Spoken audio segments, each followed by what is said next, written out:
Well, I usually don't like to do announcements right before I preach, but a couple things I want to hit real quick, and then we'll jump into things. I want to echo, as many people have said already several times, our Christmas Eve service this Wednesday at 3 or 5 o'clock. We would love to have you. If you've never been for one of our Christmas Eve services, it's a really special evening, a great night. And man, what better way to kind of kick off your Christmas celebration than with God's people worshiping and celebrating Jesus. So be sure you're here for that, and even invite somebody, bring them along with you. Second thing is I want to kind of echo what Ben said about our Camp for Christmas fundraiser we're doing right now. We have a goal of about $5,000, and we are, as of this past week, I don't know about today, but as of this past week, we're at $2,000. So we still got a little ways to go. There's information in your bulletin of how you can give if you want to partner with that. Camp and Christ in Youth and the Carolina Christian Youth Conference, all those are such an important part of our teens' lives, and even things like that played a huge role and impact in my life of growing up, and even probably a big part of the reason why I'm in ministry today. And so we would love for you to help make that affordable for our kids and our families this summer. And the last thing, and then we'll jump into stuff. I can't run through the service without recognizing we have some folks with us, some special guests. They'll hate me for saying it, but Tim and Lisa Cole are back over there.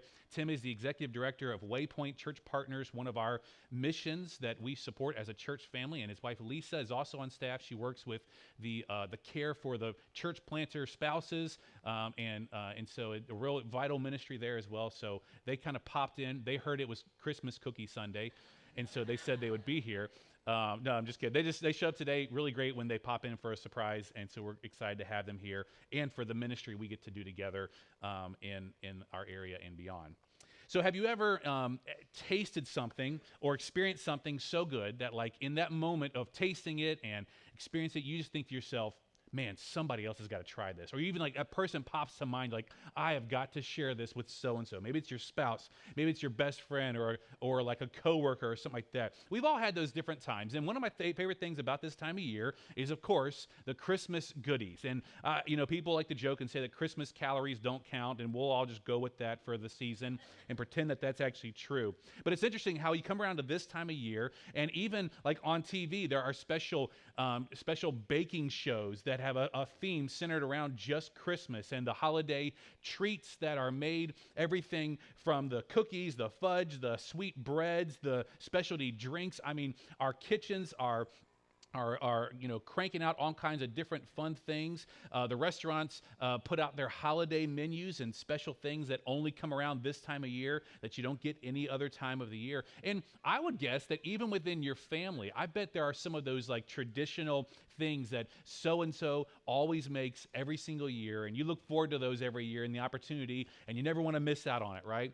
Well, over the past several weeks, we've been in this series, This Christmas, and we've been looking at different traditions that we have, different Christmas traditions, and we've been using them as sort of a jump-off point to really dig into the Christmas story and the real meaning of what Christmas is about. And 2 weeks ago, we started by looking at about how we sing hope in the songs that we sing. That, yeah, we love the songs that we sing, and we had our Christmas Family Song Fest, and we sang a lot of them, and we love those, and they're nostalgic, and they bring back memories. But man, really, when you stop and think about the reason and the words that we sing, there's some real hope really woven in throughout those words there, those lyrics. Last week with our Christmas Sweater Sunday, not only did we have an abominable snowman helping to lead worship, but we focused on wearing love and how we are called to put on Christ and to share that love. And the way that we interact with people and serve them and care for them, we're called to wear the love of Christ. And today, it's all about sharing joy.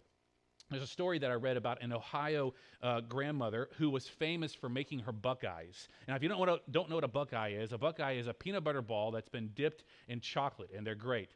And she, of course, the whole family loved him and looked forward to him, so much so that they actually had to put together like a spreadsheet so that they could just make sure everybody was getting equal amounts and were getting their due, and when did so-and-so get theirs, and did this person also get it? I mean, it got to a point it was getting kind of crazy, but one day, one of the grandkids decided to sneak into the kitchen a little early and grab a handful of them. And as a wonderful grandmother should do, she didn't scold. She just simply said, well, if you love them so much, I guess I'm going to have to make you some extra next year. Whatever that special dessert or special dish or drink that you enjoy this holiday season, there can sometimes we can feel like, well, I don't want to share it with too many people, or I don't want to give away too much of it because I'm not going to have enough for myself. You probably have that special thing you like to just keep for yourself. But the truth is, and the great thing that we're going to see about joy today, like Billy alluded to in the communion devotion, that joy is not one of those things that we have to worry about. If I give away too much, I'm not going to have any left over for myself. In fact, we find the opposite to be true. The more we give away joy, the more that it grows, the more that it spreads, the more that we all get to experience it. I really think that's the invitation that we're going to see in Psalm 34 as we study that this morning. That's where we're going to be. If you want to turn there in your own Bibles, you can. We'll have our text up on our screen for you to follow along. But we're going to see this invitation from David to experience God's goodness and allow it to overflow out of our lives into the lives of others. Now, Psalm 34 is kind of an interesting one because this was written in David's life kind of after a pretty dramatic moment. He is fleeing from Saul. He's on the run from Saul. Saul wants to kill him, and he goes and he hides out into the Philistine territory. And the only way that he felt like he could survive even in the Philistine territory was to pretend to be insane so that King Abimelech would maybe show some mercy on him. And instead of coming out of that ordeal and that situation and feeling embarrassed or finding fear, David, in the midst of this, what he writes here, he brings up worship and gratitude. And he sets the tone really for this entire psalm that is not just rooted in circumstances or maybe a good feeling in a moment, but really in the character of God and his deliverance and finding true joy there. And what's also really kind of neat about this psalm is that it's actually an acrostic poem. Each kind of phrase of the poem that's written there starts with a consecutive letter of the Hebrew alphabet. And I think this kind of shows us that David had some real intention and purpose behind this, that he recognized that this was going to be a way for people to more easily remember and recall this psalm and these words and this encouragement, because we're all going to have those moments of difficulty. We're all going to need to be reminded of God's goodness. So it starts out in this way. Psalm 34 and verse 1, it says, "I will extol the Lord at all times. His praise will always be on my lips. I will glory in the Lord. Let the afflicted hear and rejoice. Glorify the Lord with me. Let us exalt his name together." I think the way that David starts out this psalm is really the perfect way to start out anything about or to God. And what I mean is that he starts out this psalm with praise to God. Before he gets into talking about how God delivered him and even about all that God has for him, he just starts out by just praising God for who he is. We see David kind of calling us to do the same thing. He calls us to extol. That means like to enthusiastically praise God, saying, "I will glory in the Lord. Let us exalt his name." You see, joy begins with worship. Joy begins with worship. So often, I believe that worship is the spark that ignites the fire of the joy in our heart. You've probably experienced that at different times. Maybe you've gone through a situation, you've gone through a time where things feel down, or maybe just things just don't feel great, and you kind of are going through life, but then something happens, some kind of moment where you are impacted and you're reminded of who God is, and you find yourself worshiping, and it seems to spark joy in you. I've shared with before that my family, Beth and I, we like to watch this show called Alone. It's probably kind of a weird show to watch, but if you don't know what Alone is this show where they take these contestants and they drop them off in the middle of nowhere up like in the Arctic Circle with a bunch of camera gear to record what they do, and then also a bunch of survival gear, and they have to see who can survive the longest and see who can be alone for the longest. And some of them are out there for months and months and months trying to survive. But one of the kind of the most key elements for them to be able to survive a long time is to be able to kind of start a fire and have fire for them there. I mean, everything from the warmth that it provides to the protection that it gives them to be able to cook their food, even to be able to purify their water, even just to have the simple comfort of a light around them when they're in the darkness. You see, the tricky part about it, though, is that, like, when they're out there, if they need a tree, sure, they've got a tree there. If they need other resources, they're there. But when it comes to the resource of fire, you can't just be like, I need a fire, and poof, all of a sudden it's there. They have to start it somehow, and they have to be able to spark that fire. And some of them struggle to get an ember going, even to get a spark going, whether it's wet conditions or they just don't have the right kind of materials to get it going. And I think about people's lives today. And there are many people who kind of struggle in the same way with their joy. There are things that keep them from that spark really taking fire and really catching on. Everything from anxiety and fear of what's ahead of them and what's coming in their future. And maybe the grief and the disappointment of their past that they haven't taken the time to really process and work through. Maybe it's the distractions of today, the technology or the busyness or just the noise of life. Maybe it's the pressures to fit in with friends or people around, or it's the never-ending list of places to drive, the number of things to clean in your house, making the grades, winning the game. There's all these different things that can pile up and can make it so hard for that spark of joy to get going. And we find ourselves overwhelmed and swamped with things, and it can almost feel like we're in that fog where we just don't know what's going on. Friends, I believe that one of the best ways for us to rekindle joy is to just simply start by praising God for who he is. If you remember a couple weeks ago when we started this series and we talked about the songs that we sing and we looked at some different songs in the scriptures, we looked at a song that Mary sang. Mary was visited by the angel, told you're going to have a baby, it's going to be the Son of God, and all the emotions that were going on there in that moment. And then she decides to go and visit Elizabeth, her cousin. And when she gets there, she kind of is moved in this way that she begins to worship God. And we actually, what the song that we just sang right before communion is actually based on this song that Mary sang. In Luke chapter 1 and verse 46, it starts in this way. And Mary said, or maybe it should say, and Mary sang, "My soul glorifies the Lord, and my spirit rejoices in God my Savior." And she goes on to praise him for his goodness and remembering her and his faithfulness to her. And the great thing is that when we start that spark of worship, not only does it lead to like a fire of joy in our own lives, but it's kind of like any other fire that it eventually spreads. And that joy that we experience and it begins to build in our life, it spreads to other people. I think you know how it is, right? You've been around those people that their joy just kind of seems contagious. I don't mean the kind of joy that sometimes you're around with people, it's real kind of fake and it's like, it's a little much. I mean the people that truly are just joyful in the Lord all the time. You're around them, you walk away from them and you can't help but just be like, man, it's so great to be around those people. It's contagious. It's just like when you give those Christmas cookies or baked goods to your neighbors, we can share that joy to people around us. David goes on in Psalm 34, now in verse 4. He says, "I sought the Lord, and he answered me. He delivered me from all my fears. Those who look to him are radiant. Their faces are never covered with shame. This poor man called, and the Lord heard him, and he saved him out of all his troubles. The angel of the Lord encamps around those who fear him, and he delivers them." David starts his psalm there by praising God for who he is, and in the face of the difficult time that he is in, and then he kind of gets more personal and more specific. And I love kind of the word pictures that David is painting here.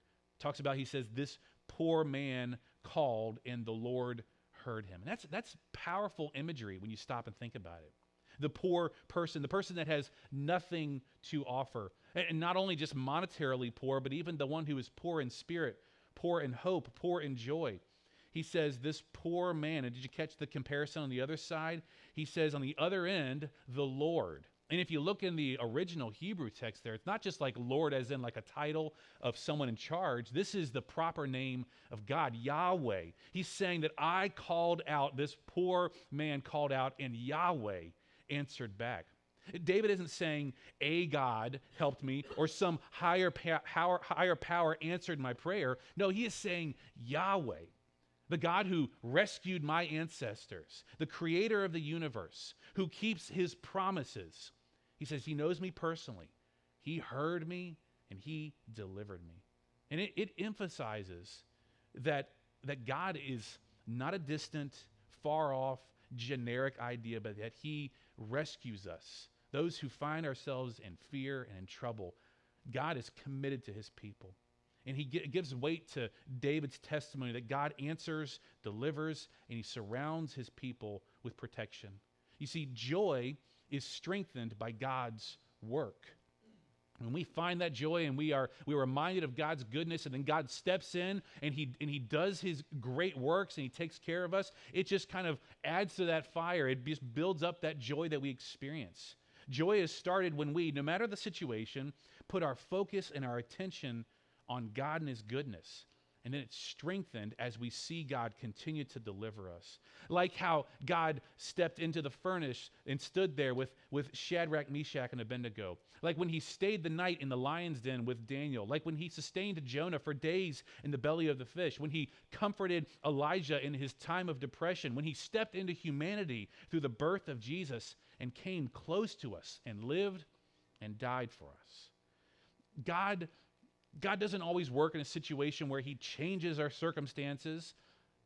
Many times he steps into those circumstances and he builds a wall of protection around us through his presence, and he strengthens us with our joy in him.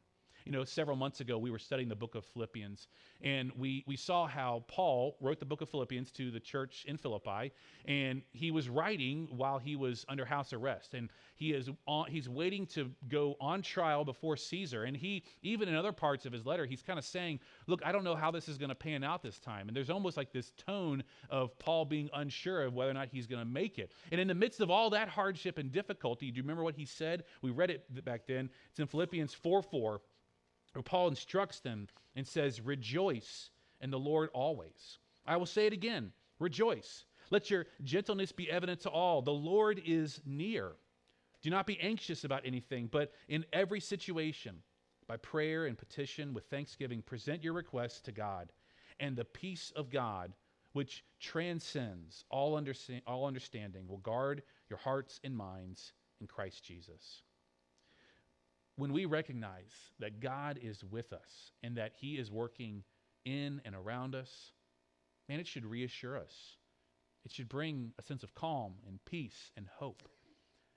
Kind of like, and forgive the poor illustration, but it's kind of like that same calm and comfort that you probably feel when you walk into your home and you smell those freshly baked cookies or those different dishes that you've been looking forward to around Christmas time. You know that feeling. I know you know that feeling of home and comfort and welcome and peace and joy. And then David goes on after that in verse 8 now. He says, taste and see that the Lord is good. Blessed is the one who takes refuge in him.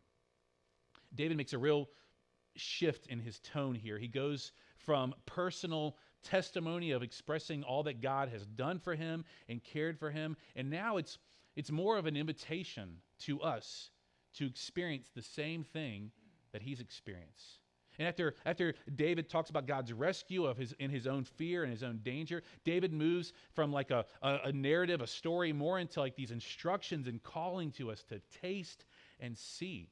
You see, God's goodness isn't something that we should just observe in other people, in other people's lives, or even just in the Bible, but that we should experience it. We should encounter it firsthand. Even the sensory language that's used there, it really focuses in and highlights the intimacy of God's goodness. David's saying it's something you just got to experience, not just read about. It's that same kind of feeling that we say to people, man, you've got to try this. You've got to experience this.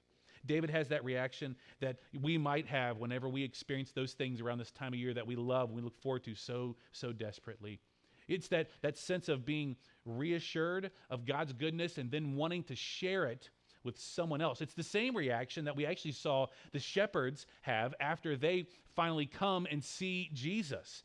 We see the situation, remember it's in Luke chapter 2, where the angels, they come, they tell the shepherds that the Christ has been born. And so it says this in Luke 2:16, it says, so they hurried off and found Mary and Joseph and the baby who was lying in the manger. And when they had seen him, they spread the word concerning what they had been told about this child.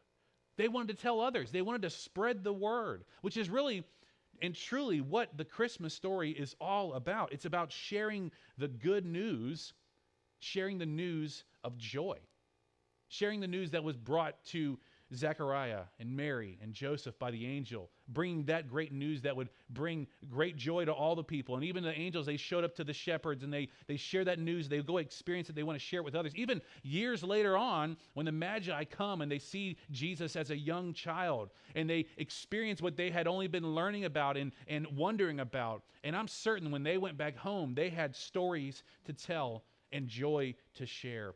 You see, friends, shared joy points people to Jesus. It points people to Jesus. That's why we share this joy. That's why we share these things. Because look, like Christmas cookies are great, right? Christmas baked goods are wonderful. These things that we get to have this time of year, they're so good. But the real joy of the season, the real joy that we can that we can experience, and the joy that we can share with others all year round. That's why the angels told the shepherds in Luke 2:10, I bring you good news that will cause great joy for all the people. It makes me think about what we're going to do on Wednesday night on Christmas Eve. It's something that we do if you haven't been a part of it on our Christmas Eve services. Other churches do it too, but something I look forward to within our Christmas Eve service every year, where we take time and we make sure everybody has a candle, and then we begin to light the candles on the sides of the rows, and then those flames are then passed on to other people, and the light kind of begins to work its way back through the room, and the whole room is filled. And yes, that's a beautiful moment, and it's a nostalgic moment, and we all look forward to it, but man, it is also a moment that's symbolic of the joy that we have to spread to the world around us. The message that we have, the hope that we have through Jesus, that we have been called to share with others. Every week I've been trying to take some time at the end of the message and share some ways that we can do some of these things, that we can share some of these moments of hope and joy and love. And I want to kind of give you a few things that you can do. And I know that Christmas is only a couple of days away, and so maybe this is something you can kind of think of how you could do towards, or for the rest of the calendar year, or the rest of the month, maybe even into the next part of the new year. But I want to give you a few ways that you can share joy this Christmas. The first way, it starts with make space to worship at Christmas. Make space to worship at Christmas. And I really want to emphasize those two words at the very beginning. Make space. Like, it's got to be intentional. We've got to take the time and the effort to make the space for it. Don't let the busyness, the expectations, the stress crowd in and cover up the spark of worship. I was talking with my brother-in-law yesterday, and we were kind of sharing with each other of how we get around to this time of year, so close to Christmas, and every year you kind of get that feeling of, man, I haven't done enough. I haven't experienced enough. There's so many other things that I want to do and see and enjoy and all this stuff, and you get kind of depressed. It's because you feel like, man, I haven't done enough things because I'm just so busy and I've got so much on my calendar. And everybody is in that way. And friends, it's not about just filling up your calendar with more things. It's about slowing up and finding those things that truly have powerful meaning in them. Opening up space for God's presence to rekindle that joy in your life. Here's a couple suggestions for you. Maybe this week, next week, as you kind of round out the year or the month, start your morning with just some quiet. Maybe even listening to some worship before you dig into the day, before you dig into the emails or hop onto social media. Maybe when you find those moments kind of boiling up and that stress kind of boiling up in those moments, you stop, you pause, and you pray, God, help me to see you right now in this situation.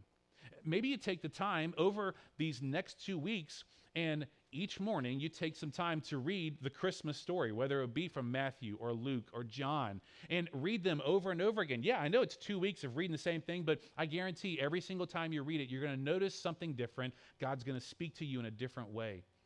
Maybe it's doing what you've done today, of carving out that time and making it a priority to come and worship with your church family. That you could have been doing other things today. I know you got a long list, but you made time today because you know it's a priority. Maybe it's even going for a walk with your family out at Windsor Castle Park, on the bike path, or in your neighborhood, and being reminded of God's creation and his presence. Whatever you do, again, the point is not to just carve out some time and then fill it back up with a lot of stuff. No, it's to carve out some time to be present with God and to see him and notice him. The second thing to do then, I want to encourage you to do, is to look for his rescue. Kind of like what David was doing and reminding us of the ways that God stepped into his life and rescued him. Pay attention to where God is already at work in your life. Maybe there are things going on in your life right now, and you haven't taken the time to slow up and to see how God might be working in those fears, in those struggles, in those uncertainties. Maybe even naming some of those ways that he has helped you, in big ways and in small. Write down some of those answered prayers. Write down some of those ways that God has surrounded you, been in the lion's den with you, in the fiery furnace with you. even sharing some of those stories. Here's a couple ways that you can do some of those things. Look for those small rescues, like the way that David talked about how God rescued him. Look for those, write them down, and share them with someone. Write down those daily examples of thankfulness. Over this next week, you got 2 weeks. You could take this whole week and next week to write down those examples of thankfulness. Pray specifically for God's presence to be evident when you feel those times of anxiousness creeping in. Maybe even sitting around at dinner with your family, your spouse, your friends, and listing out, talking about some of those ways that God has blessed you, and thank Him specifically. You know, even if you aren't going through desperate or hard times, maybe you are, but maybe you're not. Even if you're not, still look for the ways that God is providing for you, even in the normal, everyday ways, and celebrate it. And then the last thing I want to encourage you to do is to share joy this Christmas. Just simply share joy with Christmas. Look for those opportunities to share God's goodness, to share His love, to share His joy with others. Because again, the more we share it, the more it grows, the more it spreads. Sometimes it's as simple as sharing a kind word. Sometimes it's as simple as smiling at someone in the store or holding the door open for someone, saying Merry Christmas to them. Maybe it's also in big ways too. Maybe it is taking a step of generosity, maybe through blessing some kids this summer through Camp for Christmas and helping them find a way to be able to make it to camp or to Christ in Youth or to the Carolina Christian Youth Conference. Whatever it might be, to take these intentional ways to share joy this Christmas. Whatever it might be, share it. Share the importance of Christmas. The same way that when you find that new Christmas dish that's going to get added to your list of favorites, or that favorite restaurant, or that favorite experience, and you think, I got to share this with someone else. Friends, in that same way, share Christmas. Share the joy with others. There's a story of a woman in a small town named Carol who baked. She would always bake bread around Christmas. It was different kinds of breads, everything from banana bread to pumpkin bread, cinnamon swirl, and she would bake them and have them for herself and give them to her family. And one day she noticed that she hadn't seen her next door neighbor, Mr. Harris, a whole lot lately. And so she decided she was going to bake him a loaf of bread. Baked him some bread, put it in a bag, left it on his porch, but just a simple note that said, thinking of you this Christmas. And what she didn't expect was that a few days later she got a note on her door in shaky handwriting that just simply said in there, your kindness came on the hardest day of my year. I thought the world had forgotten me. Thank you for reminding me that joy still exists. She said that this tradition, or this thing, actually turned into a bit of a tradition for her. She began to not only bake for Mr. Harris next door, but even the other neighbors in her neighborhood there, of trying to remind them that people knew that they were there, people loved them, and people were concerned, and shared this love with other people. Friends, Christmas invites us to do exactly what Psalm 34 calls us to do, to worship God for who He is, to look for His rescue in our lives, to taste and experience His goodness, but then to take that joy that we find from Christmas and share it with the world. And joy is not fragile. It's not something that we're going to run out of and not have enough of if we share it to many people. It's just going to keep on growing. So when you leave here today, when you go out, be that spark for someone else's joy this Christmas. Show them the love, show them the generosity, the hope that you've received, and give it to them so that they can taste and see that the Lord is good.